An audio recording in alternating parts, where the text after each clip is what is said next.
Hello check. जी हाँ, हमारे पूजा समिति के जितने भी सदस्यगण हैं जो माथा पर लाल पट्टी बांध कर घूम रहे हैं, उनसे विशेष अनुरोध, विशेष आग्रह है कि है जितना भी ड्रिंक मिलिंग में चक्का सब घूम रहा है उस पर पक्का नजर रखा जाए। सूचना समाप्त हुई।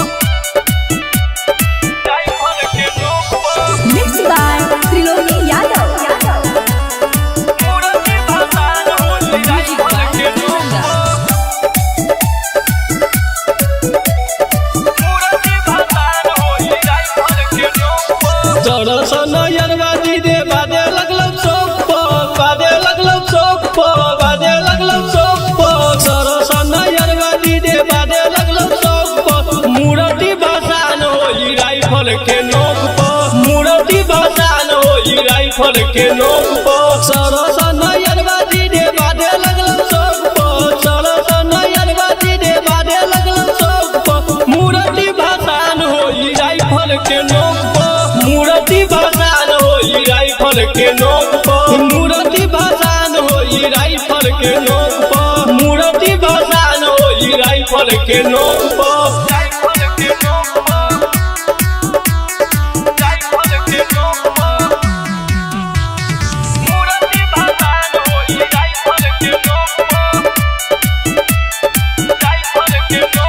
नचे के बात मोन सब मस्ती में नाचा,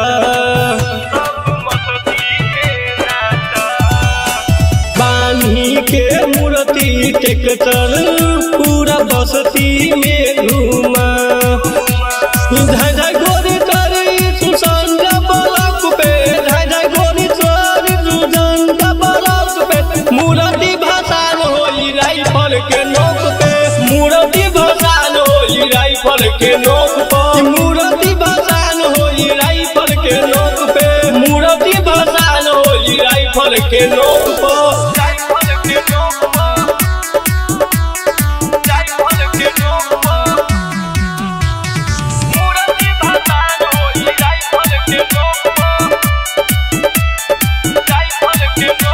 भसान में केहू बोली हम सब न रोआब, विष्णु देव के करो अब करी नहीं माँ। धाय धाय गोरी चली हनुमान सबके मोर पे, धाय धाय गोरी चली बाघारी के मोर पे। मूर्ति भसान होई राइफल के नोक पे, मूर्ति भसान होई राइफल के नोक पर, मूर्ति भसान होई राइफल के नोक पे, मूर्ति भसान होई राइफल के नोक।